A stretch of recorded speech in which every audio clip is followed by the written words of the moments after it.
7 de la mañana con 19 minutos. Aprovechemos, Mauricio, de revisar algo de información internacional. Para eso nos vamos a ir de inmediato a Venezuela, porque allá el Ministerio Público cumplió su amenaza y solicitó la captura de Edmundo González Urrutia, un movimiento que coincide con la incautación, además, de un avión de Nicolás Maduro por parte de Estados Unidos, una medida que Caracas tildó de criminal. Escuchemos a Manuel Covela desde la capital venezolana y lo comentamos acá en ADN.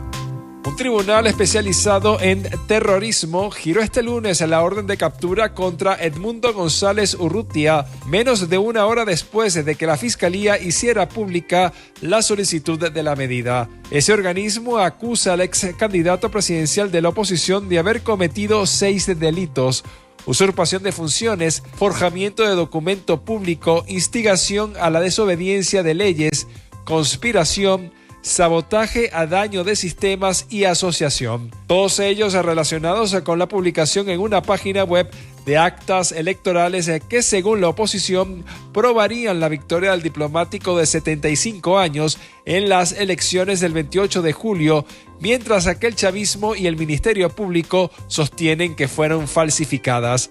La orden de aprehensión fue emitida luego de que Edmundo González no se presentara a 3 citaciones que la semana pasada le hizo la Fiscalía para rendir declaraciones. Entre tanto, el gobierno venezolano calificó de práctica criminal reincidente y piratería a la incautación que ejecutó Estados Unidos a un avión que confirmó ha venido siendo utilizado por el presidente de la República, Nicolás Maduro. Así lo señaló el ejecutivo venezolano mediante un comunicado en el que además afirmó que ningún estado y gobierno está a salvo de Estados Unidos, país al que señaló de amedrentar y presionar a otras naciones como República Dominicana, donde se produjo la incautación de la aeronave que luego fue trasladada a Florida. Venezuela advierte en el escrito: se reserva el derecho de emprender cualquier acción legal para responder a esa medida.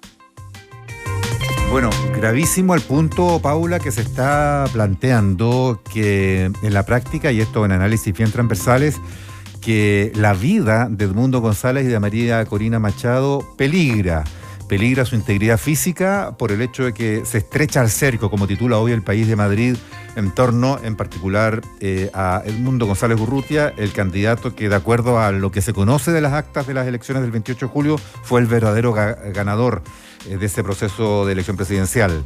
El tono y las acciones, el discurso y los actos del gobernante, el dictador Maduro, se han venido endureciendo con el paso de las semanas. Si lo que antes de las elecciones ya era descrito como un régimen autoritario, ha devenido desde el 28 de julio esta parte en una dictadura muy dura, de las más duras que se han conocido en el continente, con además detenciones de miles de personas, con detenciones de muchos niños y adolescentes menores de edad, 80 y tantos de los cuales fueron puestos en libertad condicional ayer, pero siguen enfrentando a la, entre comillas, justicia venezolana, que está absolutamente capturada por el régimen. Es un organismo que depende de Nicolás Maduro en lo personal, aquí, que está integrado por personas que él puso ahí y que obedecen absolutamente a sus dictados. Claro, ahora lo que planteaba ahí Manuel Covela, que es lo que dice el régimen de Maduro para fundamentar esta solicitud de orden de captura, es acusar a la oposición, encabezada por Edmundo González Urrutia, de publicar datos electorales en un sitio web y que las autoridades consideran esto una usurpación de sus funciones. Ese es el origen de todo. Entonces lo acusan de presunta comisión de delitos de usurpación de funciones, forjamiento de documento público, instigación a la desobediencia de las leyes, delitos informáticos, asociación para delinquir y conspiración.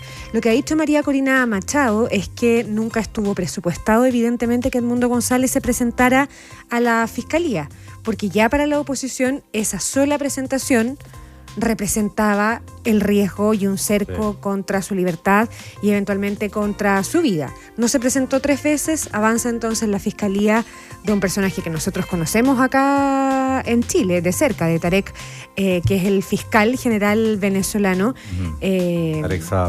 Tarek Saab, que dice la orden de captura se pone en marcha. Sí. Habrá que ver qué pasa hoy día. ¿Cuál es el Qué difícil, porque lugar además, en el que está Edmundo González, eso, el paradero? Eso por una parte, porque hay un tema de seguridad que tiene que armarse en torno a él, lo mismo que a María Corina Machado. Porque ayer lo de María Corina Machado, la reacción fue vía redes sociales, digamos, ¿no? Porque recordemos que ella hace semanas se declaró ya en la clandestinidad, claro, pero pese a esa declaración ha aparecido ya por lo menos en un par de actos públicos muy masivos, en los cuales se ha montado algún dispositivo en el que aparece desde alguna parte que no se conoce cuál es, irrumpe en el acto público y después vuelve a ocultarse en la práctica. Entonces, dirigir además una oposición o liderar un movimiento popular muy masivo en las calles desde una clandestinidad interrumpida a rato es muy extraño, es muy insólito, muy inusual y a su vez de altísimo riesgo. Pero por otra parte, ¿qué cabe? El asilo ante una embajada, de las pocas que van quedando en Caracas, para buscar la protección de una tercera potencia, o lo que tiene todas las connotaciones del mundo en cuanto a, claro, usar un privilegio que no todos los venezolanos tienen, o hacer frente cara a cara, ¿no es cierto?, a Maduro, desafiándolo de alguna forma, sin más que declararse la clandestinidad, pero sin buscar refugio ni protección de otro, menos aún pensar en salir del país. Claro, en el fondo, difícil, como con ese respaldo que te da la transparencia de la opinión pública, es bastante difícil. Solo apuntar, Mauricio, dos cosas: que el gobierno de Chile rechazó enérgicamente la orden de detención emitida, por la Fiscalía General de Venezuela, reiteró su condena a cualquier forma de represión en contra de opositores al régimen dictatorial en ese país, dice el comunicado, y el gobierno de Chile hace un llamado a que se respeten los principios democráticos, así como los derechos humanos y las libertades fundamentales de todos los venezolanos y venezolanas. Y el segundo apunte no tiene que ver con Edmundo González, pero sí tiene que ver con Nicolás Maduro, porque mientras todo esto pasa, el presidente de Venezuela salió ayer a anticipar la Navidad. Sí.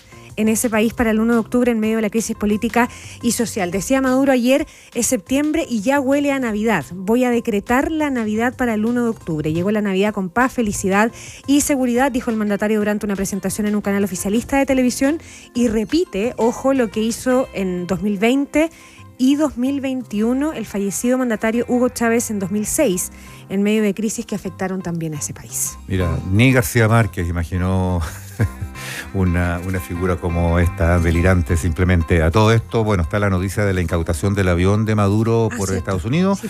Está la declaración de España, que ratifica después de muchas vacilaciones que no reconoce la victoria de Maduro, y están las precisiones que hizo en estos días también la Organización de Defensa de los Derechos Humanos, Human Rights Watch, Paula, que terminó como de zanjar, desde el punto de vista de una de las organizaciones no gubernamentales que defienden los derechos humanos en el mundo, no dar pie a la solución alternativa que habían propuesto los presidentes Lula da Silva y Gustavo Petro en cuanto a repetir las elecciones.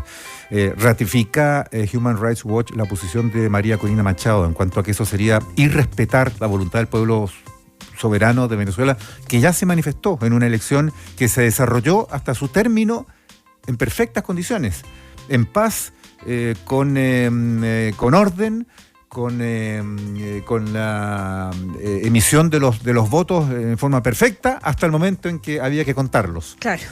Y ahí es donde se produce el problema, pero no se lo puede someter a ese pueblo entero otra vez a una elección como burlando lo que ese mismo pueblo ya se pronunció. ¿Por qué una nueva expresión del pueblo va a ser distinta que la anterior? ¿Por qué esta habría que respetarle y a la anterior no? ¿Y con qué condiciones? Más ahora cuando toda la situación se ha endurecido en Venezuela. Está más dura que cuando fue la elección del 28 de julio.